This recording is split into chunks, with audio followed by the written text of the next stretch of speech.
இன்றைக்கி நம்ம கிச்சன் வ்ளாகரில் ரொம்ப டேஸ்டியான வடைக்கறி எப்படி செய்கிறதுன்னு பார்க்கலாம். 1 கப்பு கடலைப்பருப்பை நல்லா வாஷ் பண்ணிவிட்டு 4 காஞ்ச மிளகாய் சேர்த்து ஊற வச்சுருக்கேன். இப்போ இது கூட கொஞ்சமாக சோம்பு, தேவையான அளவு உப்பு சேர்த்து நல்லா கோர்ஸாக அரைச்சிக்கலாம். அரைச்சி வச்சுருக்க மாவை சின்ன சின்னதாக வடை மாதிரி தட்டி ஷாலோ ஃப்ரை பண்ணி எடுத்துக்கலாம். நான் தோசைக்கல்லிலே ஃப்ரை பண்ணி எடுத்துட்டேன். பாருங்கள், இந்தளவுக்கு இது ஃப்ரை ஆனால் போதும். அடுத்து கடாயில் எண்ணெய் சேர்த்து சூடானதும் கொஞ்சமாக சோம்பு, பட்டை, ஏலக்காய், பிரிஞ்சி இலை சேர்த்து நல்லா வறுத்துக்கோங்க. இது கூட ஸ்லைஸ் பண்ணி வச்சுருக்க 3 வெங்காயம், 3 பச்சை மிளகா, 1 கொத்து கருவேப்பிலை சேர்த்து நல்லா வதக்கிக்கலாம். வெங்காயம் நல்லா கலர் மாதிரி வந்ததும் 1½ ஸ்பூன் இஞ்சி பூண்டு பேஸ்ட் சேர்த்து வதக்கிக்கோங்க. இஞ்சி பூண்டோட பச்சை வாசனை போனதும் 2 தக்காளி, தேவையான அளவு உப்பு சேர்த்து தக்காளி நல்லா மேஷ் ஆகிற வரைக்கும் வதக்கிக்கலாம்.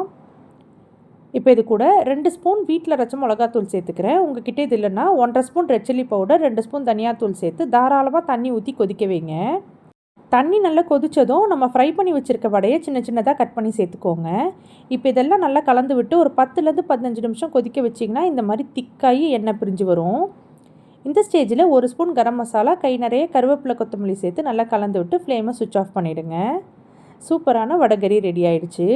இதை கண்டிப்பாக ட்ரை பண்ணி பாருங்கள். நாளைக்கு வேறு ஒரு ரெசிபியோடு பார்க்கலாம்.